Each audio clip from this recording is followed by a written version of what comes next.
Bonjour tout le monde, merci d'être passé, de mettre un pouce bleu et à vous abonner. Aujourd'hui on va regarder un peu les cités de Lyon et il y a de quoi faire. Il y a pas mal de cités à Lyon. Donc déjà de mémoire, on va dire Rieux-la-Pape, Vaux-en-Velin, Saint-Priest et Vénissieux, la plus connue, Vénissieux, les Minguettes. Donc je vais en oublier pas mal, donc excusez-moi si j'en oublie, vous pouvez me le dire en commentaire par exemple. On va commencer par Rieux-la-Pape. Donc voilà, énorme cité. On dirait pas comme ça Rieux-la-Pape. Ça a l'air d'être un nom bien sympa, un petit village bien sympa. Mais regardez-moi ces ensembles, c'est tout simplement énormissime. Une grosse cité, mine de rien. Elle fait pas tant parler que ça au niveau national, on va dire. Ça fait parler d'elle, par contre, c'est connu à Lyon, aux alentours de Lyon, Rieux-la-Pape, c'est connu. Donc regardez-moi ces architectures, tout simplement. Beaucoup de bâtiments. Après, des fois, il se peut que ça soit privé, ça soit HLM. Des fois, d'un bâtiment sur l'autre, il peut y avoir des contradictions ou des appartements revendus par l'État, par exemple. Et bon, c'est souvent les propriétaires qui ont les moyens d'acheter, ils relouent pas cher par la suite. Voilà, pas mal de bâtiments et on va voir que Lyon, c'est très urbanisé et que c'est du gâchis de démolir des bâtiments. Faudrait juste mieux les entretenir peut-être. On va tout de suite là à Vaux-en-Velin, donc on les remarque direct de toute manière. Vaux-en-Velin, c'est... Donc déjà, il y a tous ces bâtiments-là. Vaux-en-Velin, déjà, ça a plus de réputation que... C'est plus petit, mais ça a plus de réputation que Rieux-la-Pape. Comme quoi, des fois, la taille de la cité ne veut rien dire. Quoique c'est quand même assez vaste quand même. Quand tu regardes tous ces bâtiments-là, c'est énorme. Je connais pas tous les quartiers en détail, tout ça, mais voilà, tu vous regardes cette architecture-là de manière que tu as souvent ces bâtiments-là comme ça, avec comme ça une aile de chaque côté. C'est typique des quartiers HLM. Donc non, Vaux-en-Velin, ouais, c'est réputé quand même. Il y a énormément de bâtiments. On va dire surtout ben, les bâtiments d'ici et les bâtiments d'ici. Donc c'est énorme. Là on a Virieu-la-Pape, Vaux-en-Velin, Villeurbanne, il me semble qu'il y a quelque chose à Villeurbanne. Ouais, tu trouveras toujours, voilà, des quartiers comme ça, plus ou moins quoi. Il y avait quoi? Même ici, je connais pas ici, mais sûrement, voilà, il y a des bâtiments. Voilà, même des petits quartiers comme ça, voilà, au niveau local, ça peut être plus ou moins connu.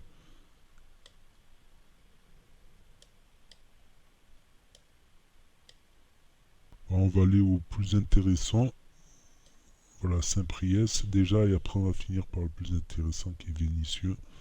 Après j'en oublie, désolé, vous pouvez me le dire en commentaire, les quartiers, tout ça. Si ces vidéos marchent bien, ben, j'essaierai de faire des petits plans aussi, voilà, avec le petit bonhomme, se balader dans la rue. Là on est à Saint-Priest qui est assez réputé et c'est un grand quartier, faut avouer quand même. Après, ça veut rien dire des fois les grands quartiers. Des fois, tu trouves juste 10 bâtiments comme ça, les uns à côté des autres. C'est une cité très chaude. Comme on peut voir les Tarterets, c'est très très chaud. Les Tarterets, c'est caillassage systématique de voitures de police pratiquement. Alors que là, beaucoup moins, on va dire. Même s'il y a pas mal d'activités, Saint-Priest, Bel-Air. Vous voyez des bâtiments là, de partout. C'est tout simplement, on se rend pas compte, mais il y a beaucoup de bâtiments. C'est énorme. Rien que tu prends ça, c'est énorme. Et une cinquantaine ou une centaine de jeunes qui foutent le bordel, un peu. Ah bah, c'est vrai, on peut pas dire le contraire. Personne ne peut le nier, mais bon, c'est les 10 000 habitants qui vont être considérés comme voilà, zone de non-droit, tatati tatata. Alors, tous les enfants sont scolarisés, tout le monde paye les impôts, Les flics ils circulent comme ils veulent, on se fait contrôler du matin au soir. Les appartements à l'intérieur, c'est pas mal. Franchement, quand t'es à l'intérieur, tu te dis c'est pas mal.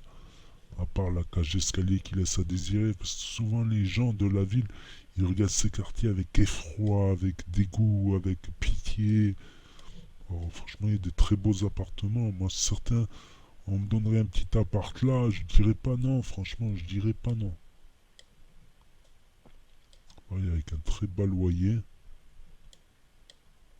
Apparemment, ici aussi, à pas confondre avec le privé, c'est beaucoup mieux entretenu. T'as le concierge, t'as le conseil syndical des syndicalisés. Là, on va aller à Vénissieux. Vous venez, on va jouer un petit jeu, on va compter les bâtiments. Regarde, vous voyez toute cette cité, les Minguettes, Est, Vénissieux. Ils ont sûrement dû démolir pas mal de bâtiments là. Déjà, certaines villes, ils ont un quartier comme ça avec 5-10 bâtiments. Hella, hella.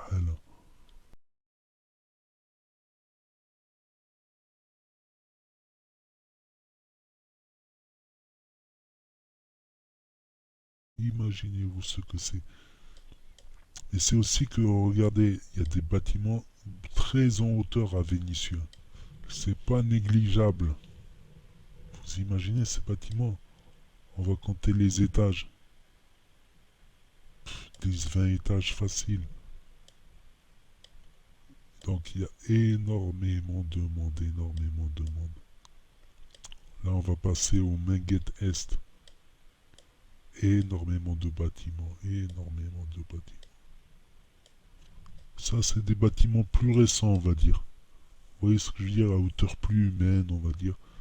Souvent, ils vont détruire des vieux ensembles pour construire des nouveaux ensembles. Et il faudrait mieux rénover ces ensembles-là, ce serait mieux, je pense. Alors, regardez-moi ça, regardez-moi ça. Ne serait-ce ces quelques bâtiments-là, ça n'a pas l'air, mais c'est énorme. C'est énorme. Là, on peut parler de 20 000 habitants facile. Quoi que je vais dire Saint-Priest ou Vieux-la-Pape n'ont pas à rougir non plus, mais là, c'est quand même, pour une ville comme Vénissieux Centre, on va dire, c'est surdimensionné. Là encore, il y a des bâtiments bizarres, c'est pas bizarre.